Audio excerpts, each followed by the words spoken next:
I'm getting my first turns of the season tomorrow, but there's nothing worse than being ready for the ski season and then not having your skis tuned. That's the worst. So I headed to Wilderness Exchange to chat with Guras, their master ski tuner. Check it out. Tuning for your skis is like maintaining your car. There's just times when you need to change the oil, and there's times when you need to tune your ski. You should have an early season tune, a middle of the season tune, a spring tune, and then a put it to bed tune. I would touch the edges. I don't rub my hand on them, but I would feel the edges somewhat like this. And if it's not feeling perfectly square, meaning like does it feel like sandpaper or does it feel like a smooth kitchen knife? So after we assess the edge work that's going to be needed, the plastic work or P-Tex work, then we start to prep the board or ski to make that happen. I will come in with like on a weld like this, and I will apply the P-Tex rather slowly. This device pushes it further into the base and also accelerates the cooling of the plastic. Once that's all cool, okay, I come up with a very sharp scraper. There's multiple ways to do this. I prefer this technique. And I start to plane off excess plastic.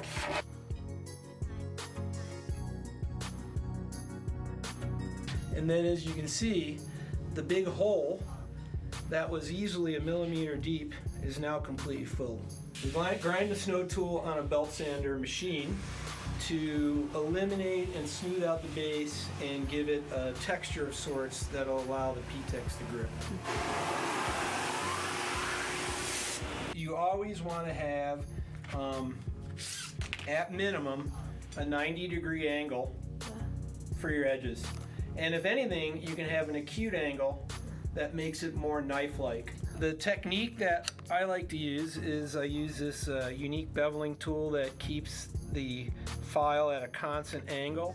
So this is a 1 degree, and we just draw this file. And I use my trained eye to look at how it's cutting the edge and to show,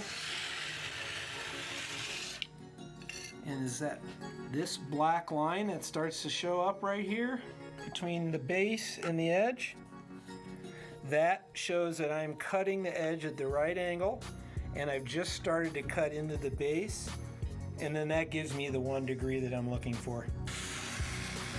Again, I'm constantly paying attention to the surface of the edge to see how it changes color with the fresh cut. So this is the machine version of the edger. And basically I've got a belt here running at high RPMs and a roller guide that's going to cause the ski to always move into the belt. Whether it's a board or a ski, this is how I'd run this. So I just start here.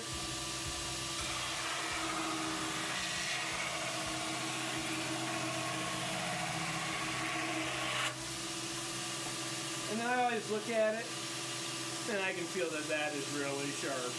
We sharpen the sides and the base edge. So there's, even though you only see 2 edges, there's 4 sides that need to get sharpened. The 2 base and the 2 side edges.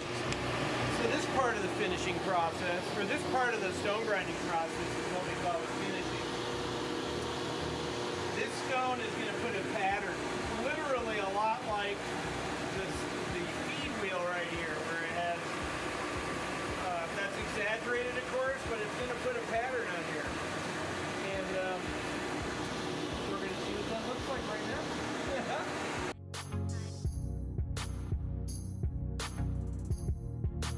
I'm going to be working.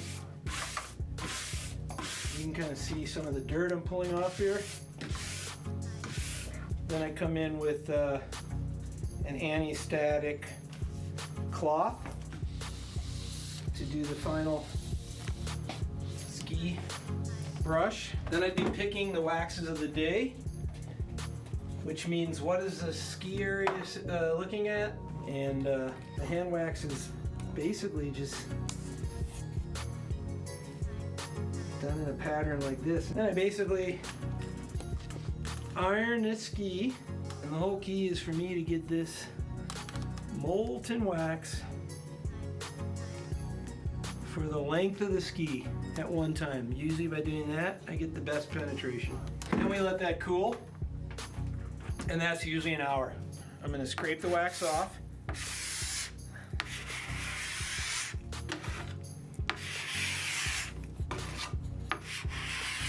You're probably saying, but you just put that on, and you're right. The wax does not sit on the surface of the ski. It bonds with the base. That said, when the ski is properly prepped, now I'm brushing, I've scraped it, now I'm brushing. You can see all this stuff right here coming off of the base. Then I take off the plastic along the edges that dripped over. Then I just take off any more further residue on the edges. Certainly I check the edges to make sure, and they are super sharp. And as you can tune into that base, you can see that the little microstructure that is in the base, which if you look closely, you see small patterns, that does not have the wax in it. So all that allows the ski to glide, and the wax makes it slippery. Now you glide like the wind.